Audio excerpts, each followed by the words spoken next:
வணக்கம். அதாவது வாழ்க்கையில் ஒரு பெரிய அடி வாங்கிட்டீங்கன்னு வச்சுக்கோங்க. அடி வாங்கிட்டீங்கன்னா அந்த விஷயத்தில் அந்த மனுஷனை நீங்கள் மன்னிச்சிடுங்க, ஆனால் அந்த சூழலை நீங்கள் மன்னிக்கக்கூடாது. நிறைய பேர் சொல்லுவாங்க, என்ன சொல்லுவாங்கன்னா, என்ன விஷயம் நடந்தாலும் அவங்கள மன்னிச்சிடுங்க, மறந்துடுங்கம்பாங்க. ஆனால் நீங்கள் அந்த தப்பை செய்யாதீங்க. அதாவது மனுஷனை மன்னிச்சிடுங்க, ஆனால் அந்த சூழல் தந்த வலியையும் வேதனையும் மறக்கக்கூடாது. ஏன் சொல்கிறேன் தெரியுமா? திருப்பி நம்ம ஏமாறாமல் இருக்கணும்ல. அப்பனா அது என்னன்னு நீங்கள் அந்த விஷயத்த கண்டிப்பாக தெரிஞ்சுதான் ஆகணும். இதுதான் முதல் விஷயம். அதாவது வாழ்க்கையில் தெளிவின்மை தான் உனக்கு பிரச்சனை. ஸோ இந்த விஷயத்தில் நீங்கள் கண்டிப்பாக தெளிவாக இருக்கணும். இரண்டாவது என்ன சொல்கிறேன்னா, சக மனிதர்கள், நம்ம கூட இருக்கிற நண்பர்கள், மற்றவர்கள், அவங்களாம் வாழ்க்கையில் உங்களை விட நல்லா முன்னேறிக்கிட்டு இருப்பாங்க. அதை நீங்கள் பார்த்து பொறாமப்படக்கூடாது, டாலரேட் பண்ணிக்கணும். அதாவது என்ன சொல்கிறேன்னா, அவங்க நம்மளை விட சிறந்தவங்களாக இருக்காங்க அப்படின்னு சொல்லிட்டு நம்ம நினைக்காம, எதுக்கும் பயப்படாமல் நம்ம மற்றவங்கள்ட்ட இருந்து சில விஷயத்தை கற்றுக்கணும். அவங்க எப்படி அவ்வளோ டேலண்டாக இருக்காங்க அப்படிங்கிறத நீங்கள் கற்றுக்கணும்.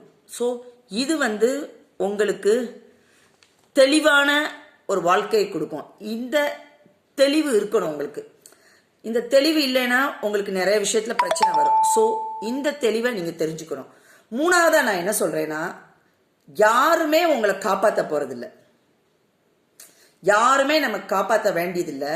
இட் இஸ் யுவர், அதாவது you are a responsibility in your life. உங்கள் லைஃப்பில் நீங்கள் ரெஸ்பான்சிபிலிட்டியாக இருந்து பாருங்க. வாழ்க்கையில் தெளிவுங்கிறது கண்டிப்பாக உங்களுக்கு இருக்கும். இல்லைன்னா உங்கள் வாழ்க்கையில் அந்த தெளிவாக இல்லாதனால நிறைய பிரச்சனைகள் உண்டாகும். ஸோ மூணாவது விஷயம் சொல்லிட்டேன். நாலாவது நிறைய பேர் உங்களை கஷ்டப்படுத்துகிறாங்க. அதாவது அவங்கள நீங்கள் அட்ஜஸ்ட் பண்ணுறீங்க. அவங்க கஷ்டப்படுத்துகிறாங்கன்னு தெரிஞ்சாலும் நீங்கள் என்ன பண்ணுறீங்கன்னா, அவங்கள அட்ஜஸ்ட் பண்ணி போவோம், அவங்க அப்படித்தான்ப்பா, நம்ம கொஞ்சம் அட்ஜஸ்ட் பண்ணி போனால் நல்லாயிருக்கும் அப்படின்னு சொல்லிட்டு எல்லா பிரச்சனையிலையும் அவங்களுக்கு அவங்க நிறைய பிரச்சனை கொடுக்குறாங்க. அதுக்கும் நீங்கள் அட்ஜஸ்ட் பண்ணி போகிறீங்க. ஒத்து போகணும், திருப்பி கேட்கக்கூடாது அப்படின்னு இருக்கக்கூடாது.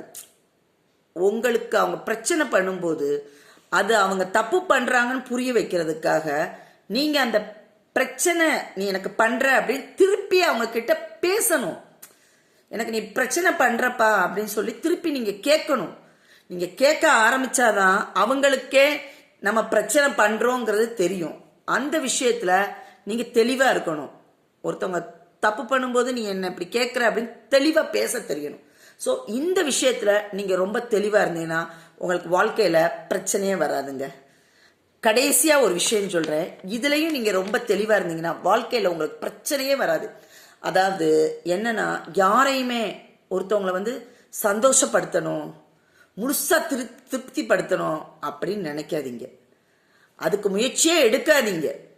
நீங்கள் அதுக்கு முயற்சி எடுக்கலைன்னு வச்சுக்கோங்க, உங்கள் வாழ்க்கையில் நீங்கள் பெரிய வெற்றி அடைவீங்க, ஜெயிச்சிருவீங்க, சக்ஸஸ் ஆயிடுவீங்க. என்னன்னா, என்கிட்ட இவங்க கோச்சிக்கிட்டாங்க, என்கிட்ட இவங்க ஃபோன் பண்ண மாட்டேங்காங்க, நான் சாரி கேட்டேன் ஆனாலும் எனக்கு ரிப்ளையே பண்ண மாட்டேங்காங்க அப்படிங்கிற ஒரு மாய வலையில் நீங்கள் சிக்காம, அவங்க அப்படி செஞ்சாங்கன்னா மை கிஃப்ட் அப்படின்னு நினச்சிக்கோங்க. அவங்க அப்படி செஞ்சாங்கன்னா இது என்னோட கிஃப்ட் அப்படின்னு நினச்சிக்கோங்க. சரிதான் போட அப்படின்னு சொல்லிக்கிட்டு போய்கிட்டே இருங்க. தெளிவு உங்கள் வாழ்க்கையில் நிச்சயமாக இருக்கும். ஏன்னா வாழ்க்கையில் தெளிவு இல்லாமல் இருக்கிறது தாங்க உங்களுக்கு பிரச்சனையே. இந்த விஷயத்தெல்லாம் நீங்கள் உங்கள் லைஃப்பில் ப்ராக்டிஸ் பண்ணுங்க. All the best.